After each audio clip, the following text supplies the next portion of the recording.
நாளை மாசி மாத வளர்பிறை சஷ்டி. வெற்றிவேல் முருகனுக்கு.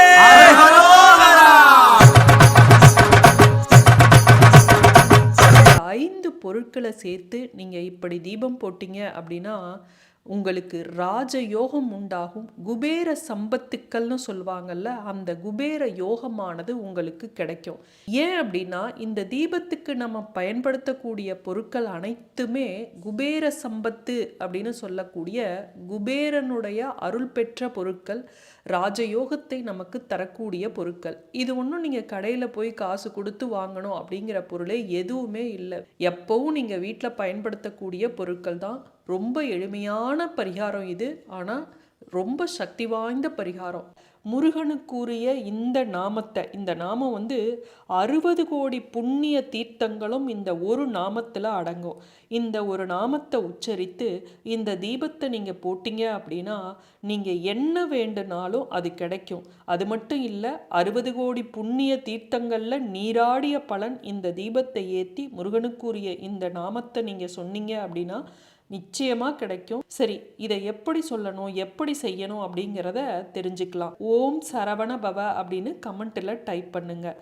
கலியுகத்தில் கண்கண்ட தெய்வமாக இருக்கக்கூடிய நம்ம அப்பன் முருகப்பெருமானுக்குரிய விரதங்களில் இந்த சஷ்டி விரதம் அப்படிங்கிறது மிக முக்கியமான விரதம்.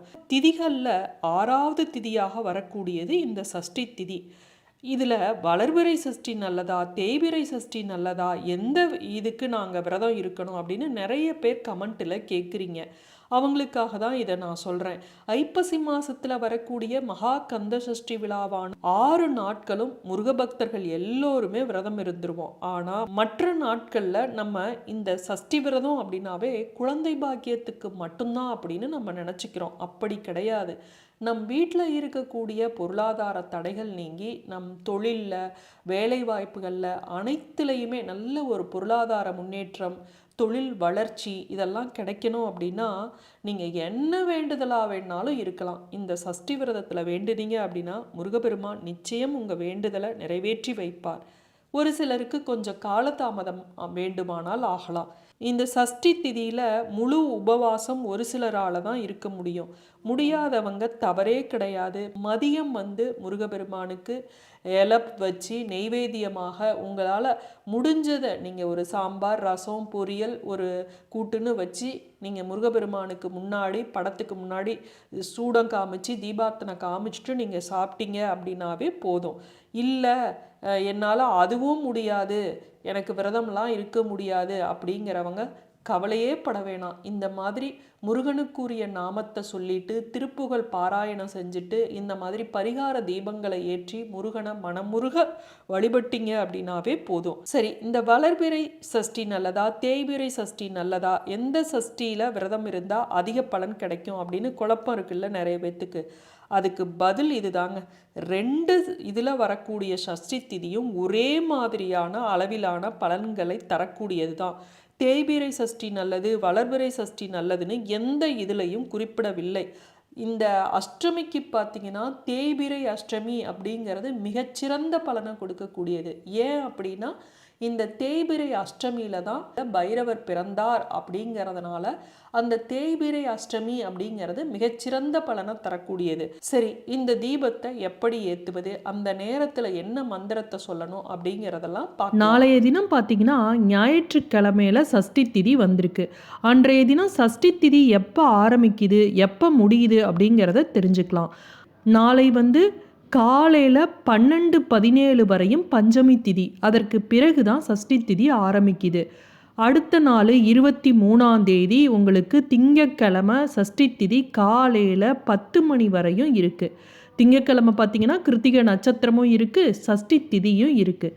சரி, ஞாயிற்றுக்கிழமை ஈவினிங் சஷ்டி திதியில் இந்த பரிகாரத்தை நம்ம செய்யணும். இந்த பரிகாரத்தை ஈவினிங் 6 மணிக்கு மேலே நீங்கள் செய்யுங்க. இப்போ ஒரு மண் அகல் விளக்கு எடுத்து வச்சுக்கோங்க. அது புது விளக்காகவும் இருக்கலாம், பழைய விளக்காகவும் இருக்கலாம். மாதவிடாய் காலமாக இருந்ததுன்னா இந்த பரிகாரத்தை செய்ய வேணாம். எந்தவித தீட்டு, அதாவது உங்கள் வீட்டில் யாராவது இறந்திருந்து 30 நாள் ஆகலை, பிறப்பு தீட்டு, குழந்தை பிறந்து இருக்கு அப்படின்னா எந்தவித தீட்டு இருந்தாலும் இந்த தீபத்தை ஏற்ற வேண்டாம். காலையிலேயே முருகன் படம் இருந்தது, சிலை இருந்ததுன்னா அதை தொடச்சி சுத்தம் பண்ணி நீங்கள் நெய்வேத்தியம்லாம் வச்சு அலங்காரம் பண்ணி முருகனோட படம் சிலை எடுத்து வச்சுக்குங்க. அந்த முருகனோட படத்துக்கு முன்னாடி ஒரு பித்தளை தட்டில் இந்த மண் அகல் விளக்க வைங்க. அதுக்கு முன்பு நீங்கள் என்ன பண்ணணும், எல்லாம் இந்த பொருள் 5 பொருள் சொன்னேன் இல்லையா, இது எல்லாமே குபேர சம்பத்துக்கள் உள்ள பொருட்கள் அப்படிம்பாங்க. அது மட்டும் இல்லாமல் மகாலட்சுமி கடாட்சம் உள்ள பொருட்கள், பண வசியத்துக்குரிய பொருட்கள். அதனால் இந்த 5 பொருளை நீங்கள் ரெடியாக எடுத்து வச்சுக்குங்க. இதில் மொதல் பொருள் என்ன அப்படின்னு பார்த்தீங்கன்னா நாட்டு சர்க்கரை. இதை எதுக்காக நம்ம பயன்படுத்தணும் அப்படின்னா, இந்த காமாட்சி விளக்கு, நம்ம சில தீபங்கள் ஏற்றும் போது டைமண்ட் கற்கண்டு பயன்படுத்துவோம். ஏன் அப்படின்னா மகாலட்சுமி கடாட்சத்தை கொடுக்கும் அப்படிங்கிறதுக்காக. இந்த நாட்டு சர்க்கரை அப்படிங்கிறது, பனங்கற்கண்டு அப்படிங்கிறது எது இருக்குதோ அதை எடுத்து வச்சுக்கோங்க. இந்த பஞ்சாமிர்தம், திருப்பதி லட்டு இதிலெல்லாம் பார்த்தீங்கன்னா நாட்டு சர்க்கரை, பனங்கற்கண்டு இதுதான் மிக முக்கியத்துவம் கொடுக்கப்பட்டிருக்கும். அதனால் இந்த நாட்டு சர்க்கரை கொஞ்சோண்டு எடுத்து வச்சுக்கோங்க. சும்மா ஒரு சிட்டிகை இருந்தால் போதும். அடுத்தது பட்டை. இந்த பட்டை தூள், அதுவும் சுருள் பட்டை அப்படின்னு சொல்லுவாங்கல்ல, இந்த சுருள் பட்டையை தூளாக்கி வச்சுக்குங்க. இது பண வசியத்திற்கான ஒரு பொருள், தாந்திரீக பரிகாரத்தில் குறிப்பிடப்பட்டுள்ளது. இந்த பட்டை தூள் ஒரு சிட்டிகை இருந்தால் போதும். இதை எடுத்து வச்சுக்குங்க. அடுத்தது இந்த தீபத்தில் நம்ம போட வேண்டிய ஒரு பொருள் என்ன அப்படின்னு பார்த்தீங்கன்னா ஏலக்காய். ஏலக்காய் அப்படிங்கிறது மகாலட்சுமி கடாட்சத்தை தரக்கூடியது, மகாலட்சுமி வாசம் செய்யக்கூடிய 108 பொருட்களில் ஒன்றாக இருக்கக்கூடியது. திருப்பதி லட்டு பாருங்கள், அந்த ஏலக்காய் வாசம் கம கமன்னு எப்படி வருது.